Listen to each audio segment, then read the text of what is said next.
G'day, Ray. G'day, Nick. How are you? Well, thanks. How are you? Good. Good to see you. Back at it again. Yes, here we go again.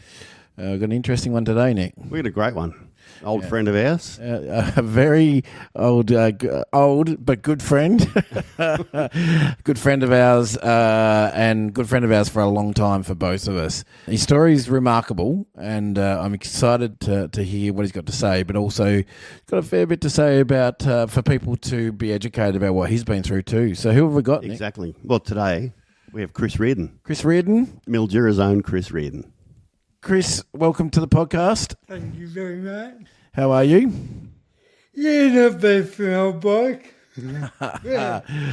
So Good to see you again, mate. it's always good to see you. Yeah. So some history here, Chris, before we dive in too much. But I reckon I met you when I was probably about 12 years old, and you were playing drums in the brass band. Oh, God, that's going back. That's a long time ago. Well, I think I started that in 1988. So we're talking 40 years ago, probably.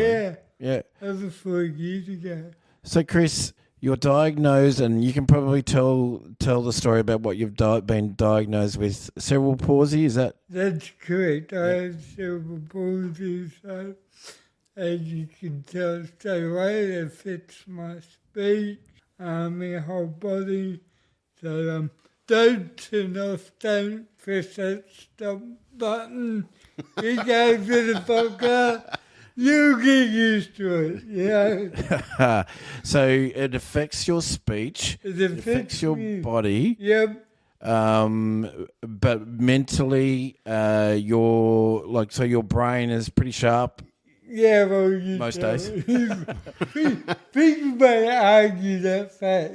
Yeah, people would argue the fact. Yes, I agree. they would. Well, some of our mates might, but Yeah. So let's go through that. My birth was breech, meaning I come out feet first. Yeah. Yep. And I had a quarter in the neck. Back in 1970, they just went on with the birth. It should have been a C-section. Yeah. So part of my brain was starved of oxygen. I was lucky that only my physical part of the brain was damaged. Intellectually, I'm fine. Yeah. Even though some may argue the fact. So tell me, Chris, what was it like growing up with cerebral palsy? I mean, because I don't think we've ever really sat down. Well, I have spoken to you about it a lot, but it must have been hard. It was what it was. You can't change it. Yeah. Yeah, and you're looking at the 70s, 80s, 90s, where people with disabilities were coming out of an institutionalised model into mainstream. With me, I was born in Mildura at the base hospital. No school would take me. Really? Kindergarten would take me, but no. So no ordinary school would take you in Mildura? No, this is what I've been told. So my father had a very good job at the village refrigeration. He was a plumbing, workshop manager. Yep. Right? He had to pack up his whole life and move to Melbourne for me to go to school. They left their parents, so all our families up here. Yeah. The Riordan name's well known. Yeah, it is. Yep. Yeah. Is that a good thing or a bad thing sometimes? Yeah, well, that's true. Often a bad one to me anyway. In the bad old days. Yeah, so they packed up, moved to the Beverly Hillbillies. The dead campus, and off I went down to Melbourne in 1975. Yeah, all right. Now, how long did you spend in Melbourne? We were there the first stint for 4 years, and then it was deemed that I would be a guinea pig for gorilla born. Yeah. So I went to gorilla from 1975 to 1979, something like that. I get up at 6 a.m. I'd be picked up by a taxi at 7. They'd take me to the bus would take me to school. I'd do normal schoolwork like any kids. I'd also have to do physio, OT and hydrotherapy during the week. So it was a full-on week, and then I'd to get back on the bus, get back in the taxi, come home by 6 o'clock. So 11 hour days. That's a long For day. a 4-year-old kid with cerebral palsy for 4 years. Then we went to Swan Hill mainstream school. This is when you really noticed I was, different. Because in Gorilla, we had all abilities, and we even had kids that, passed away in class and just, Oh, really? hey miss, another one. Really? Yep. Said him. Hey, mum was sclerosis or something came wrong, and we were ushered out of the room to stay very quick and, occupied somewhere else. And it was sad. I remember one day in a school bus going to pick up a kid. The bus driver went in to get the kid and came out without the kid.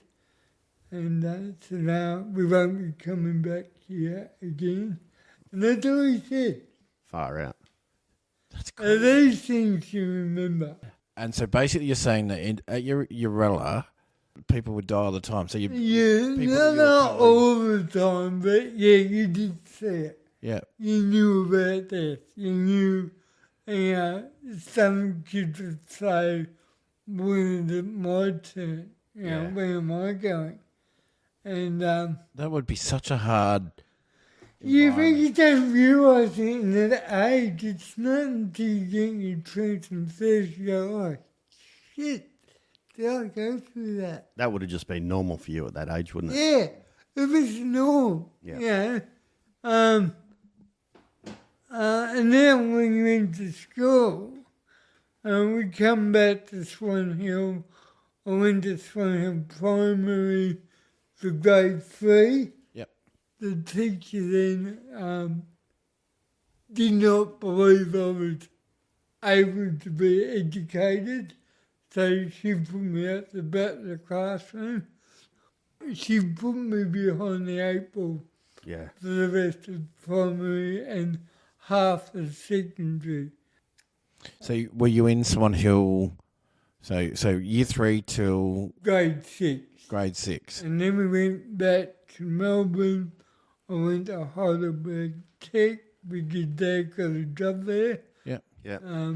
Dad's a teacher. So when we went to Melbourne, Dad changed careers. He studied to be a teacher.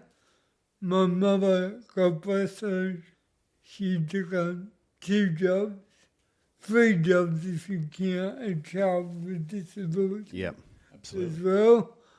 And I think it's overlooked sometimes how much pressure parents are under when they Yeah. have a disabled Got child. some pretty amazing parents, Chris. Yeah. I'll put this right on the record now in big bold underlined font. I would not be where I am if it wasn't for my parents. Yeah. Full stop. Yeah. How good's that? Amazing. So they just live across the road here. I've still got them. Yep. Yeah. Thank God for that. So Heidelberg. Heidelberg kids were cool. Well, I got halfway through year 8 and Dad goes, enough's enough, and they sent me back to Mildura to go Mildura Tech. Yay. It was a real school back then. It was. Is that how you two met? I went to high school, Oh, you were high but school. then I did, You Year remember 11 and the 12. bike, though. yeah, You remember the three-wheel I bike. do remember the three-wheel bike. I think we all remember the three-wheel bike. Yeah. We still had nightmares about that. What was it like coming back to Mildura and how was that? It was refreshing because at Hollywood Tech Dad was in charge of discipline. So when he was disciplining a student, back then they had the strap as well. And maybe that was a mistake, getting rid of that. I think so. Yep. Yep. And so when he kicked up the strap off Dad, that kid would come after me with revenge on Dad. So I used to get bolted up all the time, spat on up and urinated on them. Really? But yeah. Then I broke down, I think, like, we're going back over 40 years ago, boys. Yeah. You know, nearly 50. And I broke down and said, I want to get a school anymore. I'll just go back to your other. Please, Dad, please. No, I don't want better. I'll book you an airfare ticket one way to Mildura. You're going to live with your grandparents and you're going to school with your own family. So Anthony was there, the Woodfords were there, and I made some great mates Yeah. who I still talk to this day, I had one last year. I don't know if you remember Kenny Taylor. Yeah. Yeah, well, he was up here last year. He dropped in to see me. How good's that? Bloody beautiful Mercedes Benz. How good. And yeah, so it was the best thing we could have done.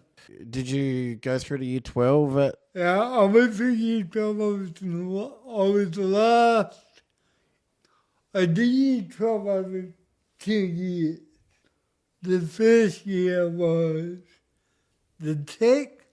The second year was Chafee, Oh, yeah. the new name. Yep.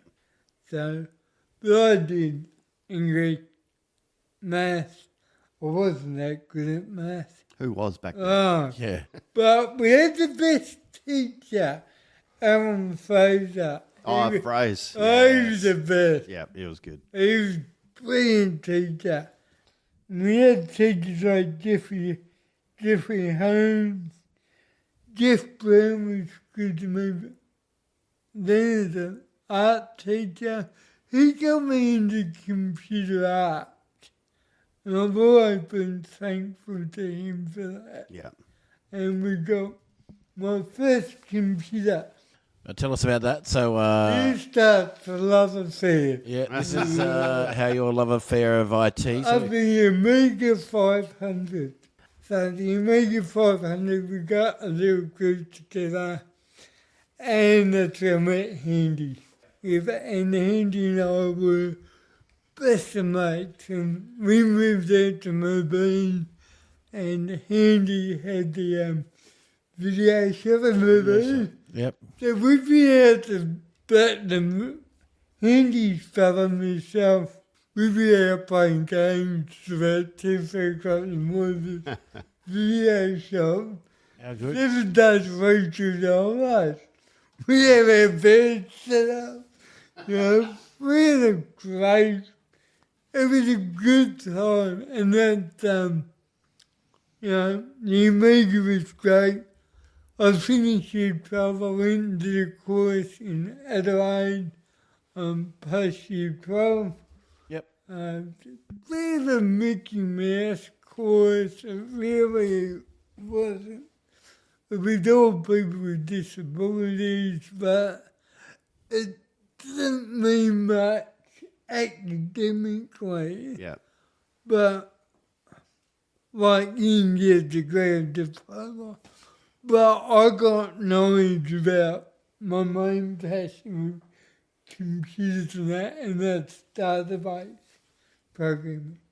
I love database programming, and particularly a program called FileMaker Pro, which I still use to this day. Yeah, right. And you went on to so you basically had your own business in IT. I've had several, but the first one I had was called Computer Connections, where I had a shop front in Riordan. I loved it. Made no money. Made fuck all, actually. You had fun though. I have fun, you know. The people of Riordan are bloody great. Like, it's a real country. Well, it is. It's a country town. Yeah. And I love that atmosphere. And I used to get up at 6 a.m., get the into highway bus.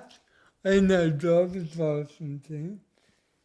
Get the bus in there, be there by 9, open the shop, work all day, then go to the pub, get pissed to the bus, arrive at 11 o'clock that night, stagger on the bus, get back. I'd be in bed by 1 o'clock that morning. And then up again at 6. No, now I wouldn't work out till about Sunday or Monday. So, Chris, it strikes me as when you get told that you can't do something, it probably makes you more determined to do things. So, bloody hell. Like, you won't motivate me to say, you can't do that. Okay. Love to prove you wrong. Because what's crazy is some of the things you have actually done. Like as simple as that we take for granted, like driving a car. You've driven a car. You've had your own car for years. I had it for years. I now don't drive, but I've got the most expensive vehicle I've ever owned. The scooter. The wheelchair. The wheelchair. The wheelchair. Yeah. So tell us a bit more about some of the things that you have kind of been told that you couldn't do and you have done. So, Well, the first major ones when I was born, they said I'd be dead by the age of 4. I lived to 5. Okay, we'll make that 8. Lived to 9. Okay, well, I'm now 55, right? You proved him wrong. Yeah. 55 and going strong too, by the way. I wish. Yeah, So you made it to 5 years old. So Yeah. that's the first That's the achievement. first hurdle. then 16, then they gave up. Just let it go, we'll just see how far he does go. How old were you? Because I'm pretty sure that there would have been people that would say that you wouldn't have had the coordination to be in a brass band. But I saw you in the brass band and you were a pretty bloody good drummer. How old were you when you got into drumming in the brass band? And who was it that helped you get into that, Chris? You and I knew the most amazing musician, Lenny. who ever graced this. Did you ever meet Len Krause? No. Len Len Krause. Krause was a true gentleman. If anyone ever does. He loved the beer. He loved to bet on the DJs every day. He did. But this guy was a true gentleman, right? And when I come back from Hollywood to Mildura, I've never heard of school band. And yet the tech school had a really good top school band. I thought, that's what I want to do. Because I've always loved music. I grew up on Led Zeppelin, Kiss, AC/DC. Nice. I fell in love with classical music in Hollywood. Yeah, right. Right? Because I couldn't go in the playground because I get bubbled up. So the music teacher would teach me about different types of music. I come back to Mildura, I went to Mr. Chris, like I wanted to in the band. He goes, well, what do you play? I go, nothing, but I love music. And Chris is shitting himself. And he told me the story. And he goes, I rang your mum and your dad because I didn't know what to say to you. And mum and dad said, give me go anyway. If it's crap, tell him. Don't lie to him. Tell him and be up front. So I get down the old band horse, the old testicle, the back, near the oval. He said, right, beat the drum 4 times. So I went bang, bang, bang, bang. He goes, right, they took me through my bases on the bass drum. To me, he goes, right, you got practice at lunchtime, B? I go, what? So from there I joined the brass band under him, and then Rex Pierce, another legend musician in my book. He really knows his stuff, and I made lifelong friends there. I was then asked to join the brass band. Talk about your sailing, Chris, because you've been pretty successful, haven't you? Oh, yeah. Oh, yeah, I'm looking at a bookcase full of trophies. Yeah, and I've got a Australian jacket sitting. I think Chris put on the chair just to show off. No, Yeah, there's not too many people that can have an Australian jacket, and I've never had one. Nick, have you? Never. This is the. Oh, no. But so you represented the Australian team in sailing? Yeah, so I learned to sail at Lake Hawthorne. The first day I went, they always shit themselves. I got a cerebral palsy. Showing up, I finished year 12. So I wanted to take up a hobby, so I took up sailing. Right?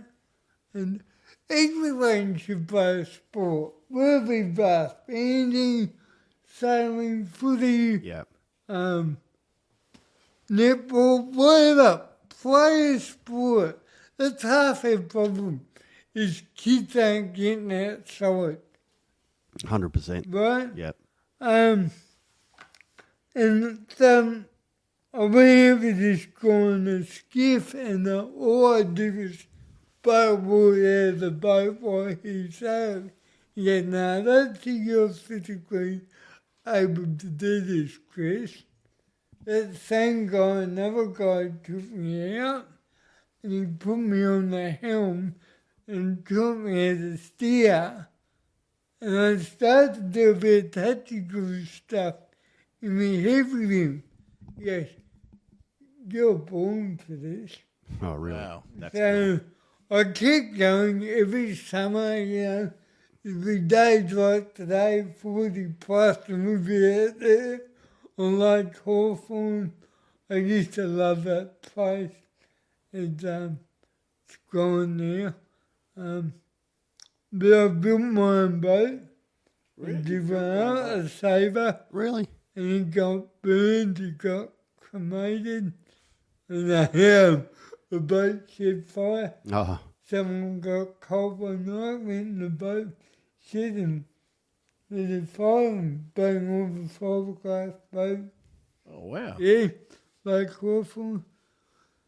Then we go through it. So in 2002, I moved to Adelaide. Yep. I got a job over there after I was teaching at Ranfurly Primary School for 4 years. yeah. And before that, I'm going to jump around you guys. I'm That's all right. sorry. I worked for. When I finished my own business, I went into a partnership, and that did not work. It lasted 6 months. I was too young back then to realise what was involved. And then went to work for Office Everything under a guy called Ivan Jansen. Yep. Yeah, I no, remember Ivan. that. Ivan and I still go out to lunch. To this day, I can proudly say this. all my bosses I've ever had, Ivan was the one that introduced me to FileMaker. And this is back with FileMaker 3. We're now after version 25. Yeah. Right? I was there 18 months, and at that age I like to move on every 2 years in a job. It'd be stupid of me. But I got a job at Philly teaching kids about computers. So it's one of the best jobs I ever had. It lasted 4 years. I only got laid off because of school. I think it was other school poverty or budgeting or a combination of both. Typical school Yeah, stuff. typical education Yep. stuff. And I was devastated. I had 500 kids a week go through my classroom. Far out. I was not a qualified teacher, yet as a teacher's aide, they gave me my own classroom Wow. full of 30 iMacs, Wow. How good's that? right? And old swampy air conditioner. So on days like this, that classroom would be 35 degrees. It'd be hot. Yeah. 30 bodies plus 30 old computers. You know, it was warm in winter, put it that way. Yeah. So let's step back to tell us some more of the things that you've done in your life that people said you could never do. So we've got the list. We've got the in IT. You played in the So basketball. they needed to serve me out the start. So then I left Renfield and got a job in Adelaide. Yeah. Running a payroll system for a labour hire company and doing all the HR and allocations in FileMaker, plus doing the payroll at the same time. Now, I was living with my mate's wife and 2 kids. Yep. And I thought, if I stay here all weekend, I'm going to go mad. 2 little kids, they're now buddy 25, and they're like my own kids, Yep. too, by the way. I love them to death. And I went down the local saving club thinking I could buy a saver. And this is Adelaide. I go, no, you don't want to do that. You want to do salability. I go, saver what? What the hell is that? Salability. Disabled saver. Where have you been? Mildura. So I went to come and try day. I had to go out with someone. Now remember, I'd already been sailing for 10 years in an able-bodied boat. Yeah. Where 50% of the time I'd be rescued because I'd tipped over. But I keep going. Now I've got these boats that can't tip over. Okay, game's on. That's fine. Oh, wow. So, we go to our first state titles, and we had 6 races in a state title, and I won 5 of them Wow. on my first attempt. So I took out that title. A very good friend of mine, a lady who I believe, Lady Khadija Shahinga, she lives in Adelaide with her husband Bob. They took me to the first national title Wow. and they put me straight in Division 1. Now, back in those days, you had to work up through the divisions to get to Division 1. And, funny story, the head organizer went up to teacher and they said, look, you can't go in Division 1. You just can't do it. We've never done it before. She said, all right, here's the thing. If he isn't in the top half The top half for the first race will pull me back to a lower division. Okay, first race, I win. Oh, wow. Second race, I'm second. Overall, I'm second in the whole division. And they just come back and they go, where the fuck did you find this guy? That is unbelievable.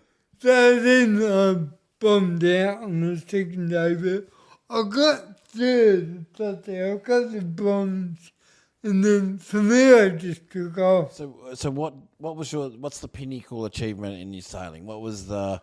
I was in third in the world. Third in the world. Yeah, 2007, I went to Canada.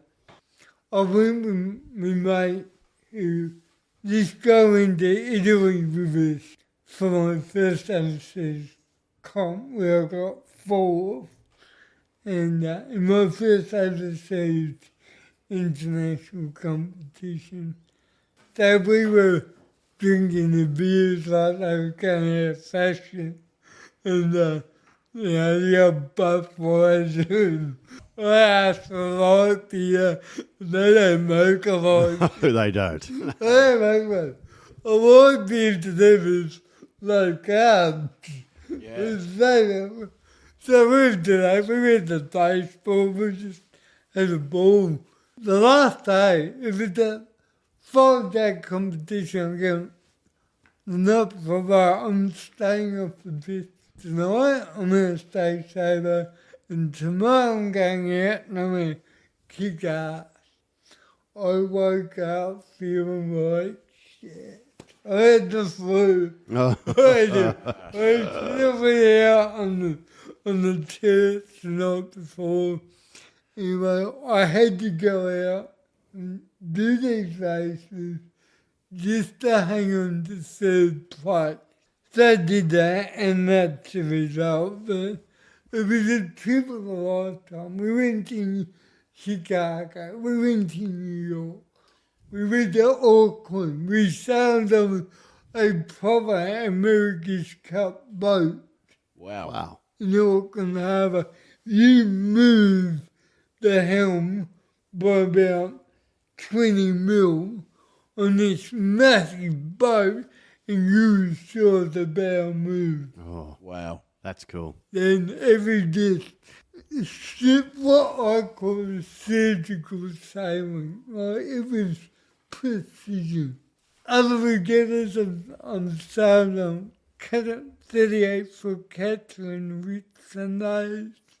I've done the Scud 18, which is an 18-foot skiff for people with disabilities, for crew, trapeze, kites, spinnakers. It's amazing. Sailing, if sailing was a religion, I think I'd be a religious nut. Let's talk about, because it's some pretty amazing highs that you've achieved, but I also know you pretty well, Chris, and I know some of the hard stories of where you've been treated pretty badly in your life. Can you talk to us a little bit about some of those type of stories? The biggest story for this is in Adelaide. This is kind of comical as well.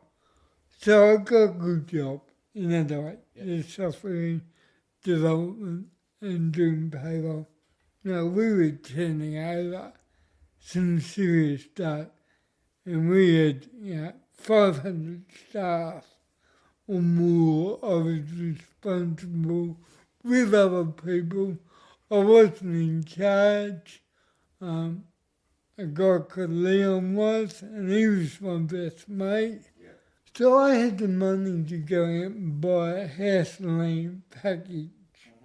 I thought, okay. And I was stuck. I wasn't stuck, but I knew it was time for me to move out on my own away from my mate and his wife. They'd done their job, and I really appreciated it. So I went to this real estate agent in Salisbury. I worked in and I said, hi, I'm here, look, I'm sending out all these emails, no replies. I had the money in the bank to go. I had the home loan, Yep. the mortgage, and all these to go. And this receptionist coming in to me, and she did the worst thing you could ever do to me. She patted me on the head and said, "Are you lost? You're kidding me. Can I call someone for you?" Or so I repeated the question slowly. I go, "Look, I have X amount of dollars. Yep. I know it's enough. Do you have any house and land, or do you have any land for sale? Just let me go get someone." So she went and got an agent who come out and said the same thing and said, "Oh, look, we might call the police to take you home." I go, "Look, before you do that," I go, "Yeah, you're right. I am lost. Where's Century 21? Yeah. Which is a position. You know I'm a smart ass. Yeah. You know I'm a biggest smart ass. So you I basically said that to her, and the three yards said, "Oh, if you take bus 200 up to Main North Road and just walk a couple hundred metres, they're there." I said, "I don't need a bus. Give me a car key there." And her jaw hit the green. She goes, "You're not joking." I go, "Nope, but you just lost a sale. Have a fucking nice day." I just walked out, got in my car, and she went to chase me and just took off. We went to Century 21. And I thought, if this doesn't work, if I get the same response here, I'm going home. I'm going to have to bring someone with me, which I did not want to do. Here we go. So I walk in there, get same sort of house land package. And the lady goes, "Wait here." "No, just wait here." And this guy comes in and goes, "You're Chris, aren't you?" I go, "Yeah." "Yeah, I've got your email. Could I borrow half an hour of your time?" He asked me for my time. wow. So I said to him, and he goes, "I've got this new development. I'll have to pull some strings because they're making it a competition now where you got to camp out on your block, you know." And he goes, so he really pulled some strings. With 3 weeks I was a landowner. Amazing. Yeah. Now I'm in a wheelchair, it's less. But when I'm to go from walking, you get, "What are you doing in my shop? Why are you here? You should be here. Where's your carer?" That's the main one. Yeah. And but then I would say, "I don't have one." They go, even a fish and chip shop in Adelaide refused to serve me because I did not have a carer. I remember one night at the sandbar, they wouldn't let me in because they thought I was drunk. I've had that a few times. I mean, To be honest. yeah, and that's a fair comment. That is a fair comment. But Nick, it seemed like if I said to you, "So you're a bullhead, so Yes. no here, no come in." Yep. Yeah, sorry. And you're going to say, "What the hell, I can't help you with my ears falling out." Yeah. No. that's what you get. And everything NDIS, I'm getting, you're in the system, aren't you? You're milking it. Yeah. It gets to you. It bloody gets to you. And it shouldn't. Even last year I had an episode. And I've never done this before. I actually come home and cried. Why? I was going for a position on a committee. It was a disability committee.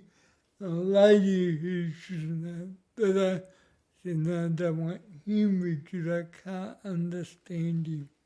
Yeah. You serious? That's poor. I'm serious, yeah. And again, the first person I rang was a friend of mine from the old school band. She goes, fight back, because she's now in a wheelchair as well. And I just push back. Yeah. But I'm getting to a stage. I think the best thing I've done for myself the last few years is I joined the Mildura club, not just for someone where to drink, but somewhere where you could go and be in a safe environment. I ended up being president. Yeah, that was pretty remarkable. So another thing that you've done that you probably never thought you'd be able to achieve was you were president of the Mildura Club. Yep. I'm proud of it. Over COVID. Incredible. Over COVID. And I had a lot of stuff, but I had a really good committee behind me. I had a superb vice president in Mike Clancy. Yep. I had Russell Lanyon, Yep. Brian Cameron, all the boys they got behind me over COVID. And in the end I said that it's too much. I said I'll give it up for one guy. And that was Russell Lanyon. Yeah. He's still doing it now, isn't he? And that's the guy you should do a podcast on. Yeah, that's a good idea, actually. He's a ripper. The other thing I think is pretty remarkable is that you actually live by yourself too, Chris. So what was it like being able to get your own place where you've got your own independence? Well, I've had a house since 2004 when I built that house of land. So I've had a mortgage for about 23 years, right? And I paid it off with, discipline and stuff like that. It is, but I got into the market at the right time. I would hate to do it now under the current environment. It would do, hadn't it? Yeah. This house I've got now is double in price. Value. I couldn't afford this place now. But it must feel good to have your independence, Chris. Yeah, it does. You do that. So one of the ways I used to cope with that was alcohol. I drank way too much. And then 2 years ago, I come across cannabis oil. Oh, yeah. Marijuana Yep. oil. Mm-hmm. And that changed everything. I went off the alcohol just like that. No problem. No withdrawals. It was like, mine doesn't matter. I don't mind because it don't matter. But I had another substance better that would take away the spasms. And every night it does. As I lay in bed, I listen to podcasts, I watch YouTube or movies, and my body does not move, not a tremor. And I'm just sitting there going, this is so good, it's got to be illegal. Yeah, good. It's too good. But no, I was drinking to try and get into that state. Yeah. And then it's legalized it. And look, I had to go through doctors, nurses, it's all prescribed in the fridge. If you want to see it, it's controlled. And that's helped immensely. Wow. I'm a big advocate for CBD oil. Yeah. But yeah, I now get, Mum and Dad are now 80, over 80. So for 50 years they looked after me and helped me out. And then we all got COVID at the same time. And then, so I had no help. And I thought, I'm going to start using support workers. And I really do have the most amazing team for support workers. I won't name them, but they know who they are and they really appreciate it. Names, though, because you've got some pretty amazing friends, and some of them I know pretty well also. Talk to about some of the friends that have really stuck by you over the times. The boss, Deirdre Shehinger, really good friends. I would say yourself, she answers your phone. You and I go way back. We do. I reckon... We've shared some good times and bad times. absolutely. The bad times of losing Handy, that was pretty hard. But then... that is one of the hardest things for me. I bawled my eyes out that day you rang. Yep. Yeah. And I'm glad it was you. Yeah. In a way, I'm really glad that you rang me. Handy was, no one deserves cancer. No one does. No.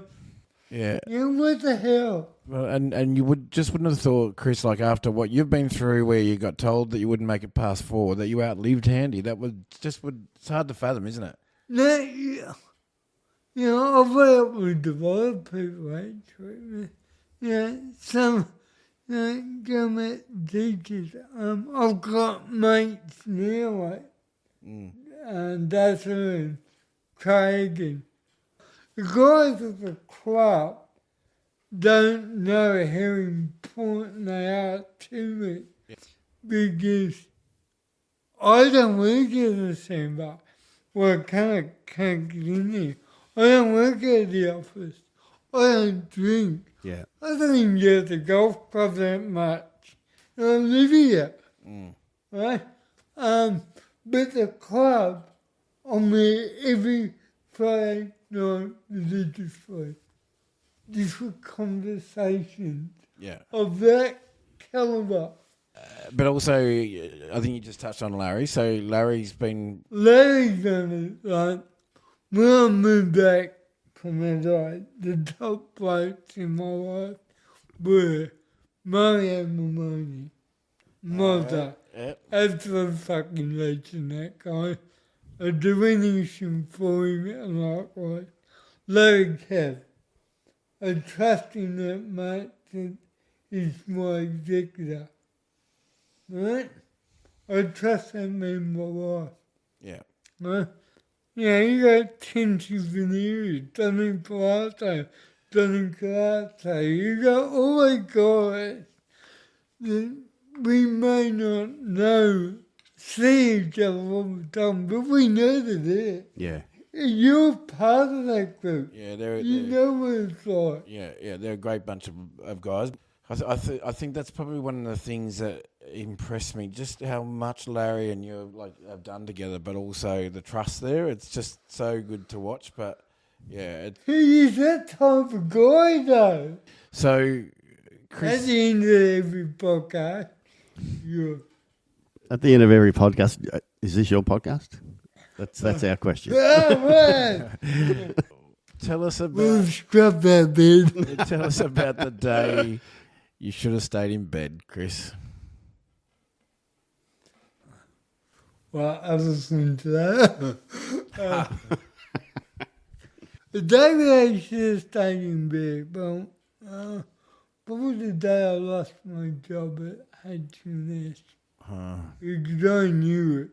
I knew it was coming that day. And probably the day where I fell back to third place in the world titles. I should have had a hangover that day. You're an absolute legend, Chris. You're an inspiration. Anyone that's been able to achieve what you've achieved in your life is actually truly incredible. You're a big part of the Mildura community, but for someone that was only going to live to be 56 nearly. You're You old bastard. You old bastard. But it's an incredible story to be independent living, to have driven cars, to have sailed, all those things is just amazing. But to have also to live to tell your story and what you've been through is just remarkable. So I think my biggest my biggest pride is one, you're sitting here right now, my own home. Yeah. And two is my value within this community. yeah, That is, to have a good name is priceless. You can't buy it. You've got to earn it. Yep. And I think I've done that. And I continue to strive to keep that. You're an absolute ripper. We're proud to call you our mate. Thanks, Chris. Thanks, Chris. Thanks, mate.